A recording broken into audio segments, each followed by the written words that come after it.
On m'a demandé. Certaines gens se retirent rigoureusement de toute société et aiment être seuls. Ils en ont besoin pour leur recueillement. Ou ne doivent-ils pas, en outre, se trouver à l'église? N'est-ce pas cela le mieux? Non, ai-je répondu. Et laisse-toi dire pourquoi. Qui est dans la disposition d'esprit requise, tous les lieux lui conviennent, et toutes les sociétés. Mais qui ne l'est pas, aucun lieu et aucune société ne lui convient. Le premier, en effet, il a Dieu en soi. Mais Dieu, si on l'a du tout, on l'a en tout lieu, dans la rue et parmi les gens, aussi bien qu'à l'église ou dans un ermitage ou une cellule. Si quelqu'un l'a et n'a que lui, personne parmi les hommes ne peut le troubler. Pourquoi? Dieu lui est un et tout, et qui en toute chose n'a purement que Dieu en vue, il porte Dieu dans toutes ses œuvres et dans tous les lieux. Toute son action, c'est bien plutôt Dieu qui l'a fait, car qui est cause d'une action, elle lui appartient en vérité plus qu'à celui qui ne fait que l'exécuter. Si, sans aucun regard de côté, Dieu est notre but, en vérité il faut qu'il soit l'auteur de nos actions. Et lui faire obstacle dans son action, personne absolument n'en a la puissance, même pas l'espace et la pesanteur. Ainsi, personne n'a non plus la puissance de faire obstacle à cet homme, car il ne désire et ne cherche rien, et ne coûte rien que Dieu. Dans toutes ses intentions, il devient un avec Dieu. Et de même qu'aucune multiplicité ne peut disperser Dieu, de même rien ne peut non plus disperser cet homme, ni le diversifier. Il est un dans l'un, où toute diversité est unité, inviolable unité. C'est au milieu des choses que l'homme doit saisir Dieu et habituer son cœur à le posséder en tout temps comme quelqu'un de présent, dans le sentiment, dans l'esprit et dans la volonté. Fais attention à la façon dont tu es disposé envers ton Dieu quand tu demeures dans l'église ou dans ta cellule. Tiens fermement la même disposition d'esprit et emporte-la au dehors parmi la foule et dans le tumulte, dans un monde si étranger. Mais, comme je l'ai déjà souligné ailleurs, quand nous réclamons pour cela une égalité d'âme, nous n'entendons pas qu'on doive tenir pour égales toutes les occupations, ni tous les lieux, ni tous les hommes. Ce serait tout à fait erroné, car, naturellement, prier est une meilleure œuvre que filer, et l'église un lieu mieux approprié que la rue. Mais tu dois, pendant le travail, avoir une égale disposition d'esprit et une fidélité égale, et conserver vis-à-vis de ton Dieu un égal sérieux. Par ma foi, si tu avais une telle égalité d'âme, personne n'interromprait la continuelle présence de ton Dieu. Par contre, celui pour qui Dieu n'est pas une telle possession intérieure, mais qui doit, en tout, aller le chercher du dehors, ici ou là, où il le cherche donc d'une façon insuffisante, parmi des œuvres déterminées, des gens ou des lieux, c'est justement ainsi qu'on ne l'a pas. Et alors vient facilement quelque chose qui vous trouble. Et alors, ce n'est pas seulement la mauvaise compagnie qui vous trouble, mais aussi la bonne. Pas seulement la rue, mais aussi l'église. Pas seulement les mauvaises paroles et actions, mais tout autant les bonnes. Car l'empêchement réside en lui. Dieu n'est pas encore né en lui. S'il l'était, il se sentirait, en tout lieu et en toute compagnie, parfaitement bien et caché. Il aurait toujours Dieu, et personne ne pourrait le lui prendre, personne ne pourrait faire obstacle à son œuvre. Sur quoi repose donc une telle vraie possession de Dieu? Elle repose sur le sentiment du cœur et sur une disposition d'esprit intérieur raisonnable, une orientation de la volonté vers Dieu.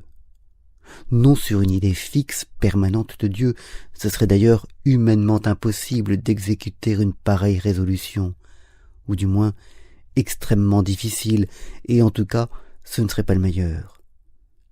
L'homme ne doit pas se donner pour satisfait avec une idée de Dieu. Quand l'idée disparaît, le Dieu disparaît aussi. Mais on doit avoir un Dieu réel, qui est élevé au-dessus de la pensée de l'homme et de tout le créé. Ce Dieu ne disparaît pas, à moins qu'on ne s'en détourne volontairement.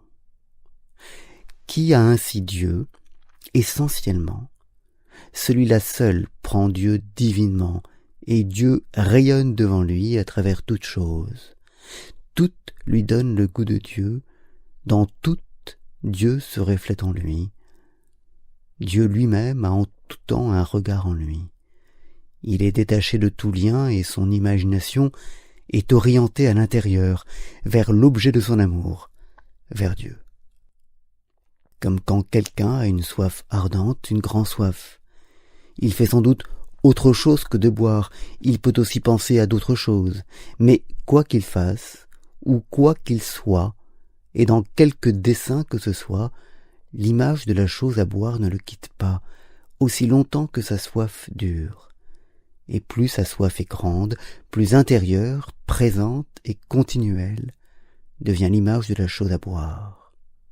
Ou bien, qui aime quelque chose de tout son cœur, en sorte qu'aucune autre chose ne lui dit plus rien, et ne lui va au cœur, et qui n'a que cette chose en l'esprit et absolument rien d'autre, par ma foi, où et en quelque compagnie qu'il soit, quoi qu'il fasse, et à quelque besogne qu'il se mette, l'objet de son ardent amour ne s'éteint jamais en lui. En toute chose, il retrouve son image, et plus son amour devient puissant, plus il a cette image devant les yeux. Cet homme ne cherche pas la paix, car aucune alarme ne le dérange. Cet homme est bien noté auprès de Dieu, parce qu'il prend toutes choses divinement, meilleures qu'elles ne sont en soi. Naturellement, il faut pour cela de l'application et de l'abnégation et une surveillance rigoureuse de notre intérieur et une conscience éveillée, vraie, agissante, sur laquelle l'âme doit faire fond en dépit des choses et des gens. Ce n'est pas en fuyant le monde extérieur, en fuyant devant les choses et en se tournant vers la solitude qu'un homme peut avoir une telle conscience. Mais il doit apprendre la solitude intérieure, où, et en quelque compagnie que ce soit.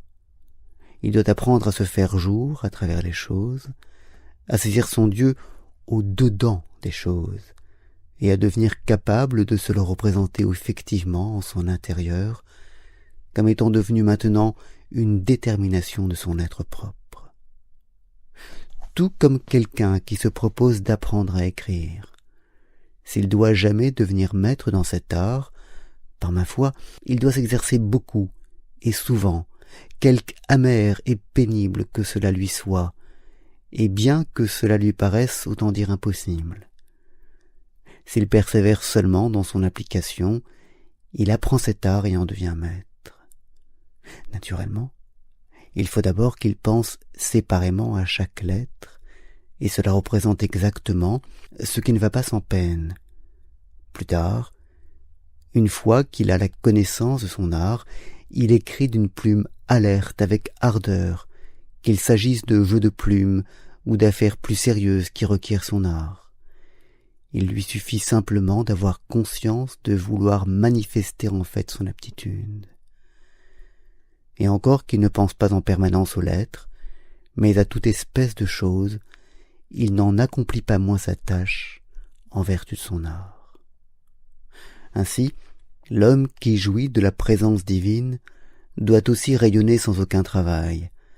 Il n'a pour tâche que de se dépouiller simplement de tous les éléments étrangers, et une fois pour toutes, rester vide des choses.